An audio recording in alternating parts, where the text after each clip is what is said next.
Before you take that number, you have to take a number. So you have to take a number to get in line to take a number, to get in line to take a number, to get to the deli counter.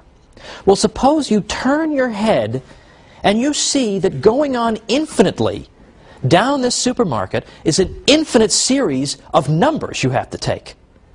Well, are you ever going to get to the deli counter? Of course not. You'll spend the rest of your miserable, rotten life standing there trying to take numbers, but being unable to do so because there's always a preceding one you have to take.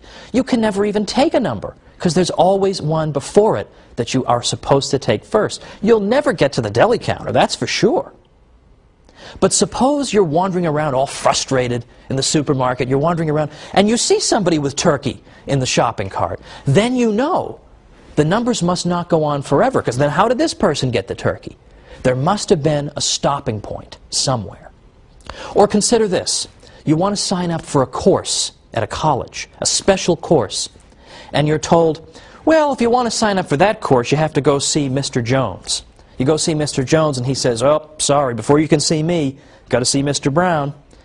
Mr. Brown says, before you can see me, you've got to see Mr. Johnson. You say to yourself, what in the world? Obviously, I don't need to take this course. It's going to drive me insane. You'll obviously never get in there because there's always somebody earlier you have to get permission from before you can do it. But suppose you see somebody enrolled in that course, then you know there must not be an infinite sequence of people you need to get permission from, because then how did this person get in there? Now, what does this have to do with the existence of God? We have a basic insight as human beings that every effect has a cause. Nothing just exists on its own. Nobody goes down to the beach and says, oh, this sandcastle must have just been randomly created by the movement of the waves, or it existed from all time, or my watch here. Nobody would look at this watch and say, oh, I bet this has just always been there before the beginning of time. No one would say that. Okay, we know that would be nonsense. Or, and I apologize to whoever it is I'm borrowing this from. I can't remember what your name is, but I like this example. Suppose I walk into my office and there's a bowling ball on my chair. Now, there are many possible ways it could have gotten there, but the one explanation I will not accept is, well, it just appeared. It had no cause. No one would accept that, right? I would be willing to consider the most ridiculous explanations before I would accept that. In fact, I'd be willing to consider the possibility that the CIA is trying to spy on me and they've put a little chip in this bowling ball to make that possible. I would consider that before I would consider the ball just appeared. Well, now here's St. Thomas's proof. Every effect requires a cause. So consider anything existing. It requires a cause. Consider a thing Z. It requires a cause. We'll call the cause of Z Y. But the problem is, Y requires a cause too, right? Y doesn't just exist out of nowhere. Y also has to be caused. Well, what caused Y? Well, we'll say X caused Y. But then we're back to the same problem. What caused X? X isn't just self-existing. Every effect requires a cause. So what caused X? Let's see. W. Okay, I guess you can probably see where I'm going with this. W caused X. And then we keep on going because that doesn't solve the problem either. Because then what caused W? So what St. Thomas is saying is, suppose you have an infinite series of causes in which Z is caused by Y, but Y is caused by X. X is caused by W. W is caused by V, and this just goes on and on forever. If that were true, then nothing would exist. Nothing would exist because before anything could exist, it would be awaiting a cause for its existence.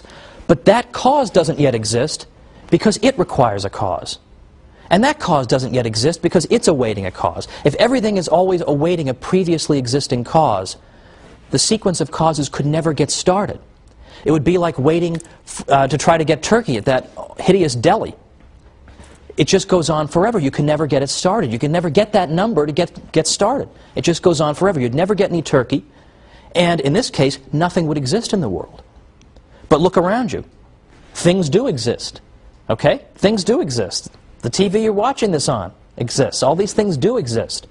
So the series of causes cannot logically go on forever.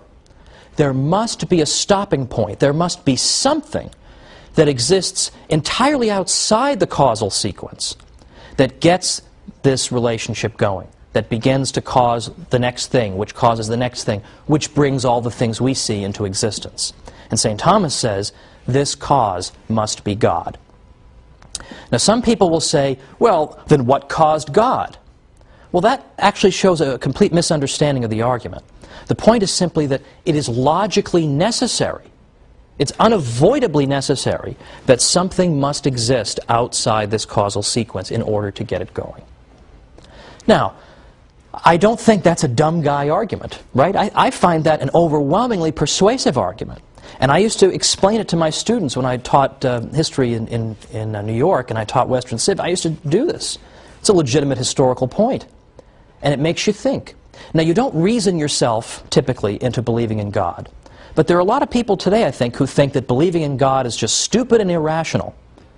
Proofs like this can help to break down those barriers for people like that. This is what the universities made possible, this type of rigorous intellectual environment. Pope Innocent IV, the 13th century pope, described the universities as rivers of science which water and make fertile the soil of the universal church. Pope Alexander IV called them lanterns shining in the house of God. But it's not all scholars who built Western civilization. It was people who prayed and did scholarly work, but also did physical labor.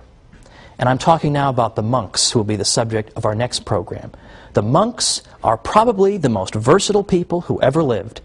They prayed, they were agriculturists, they were metallurgists, they were scientists, they were physicians, they provided charity, they provided inns for people. They did more than any other group of people in any culture I've ever been familiar with, and they played an essential role in building Western civilization. So join me next time as we talk about the monks on the Catholic Church, Builder of Civilization. See you then.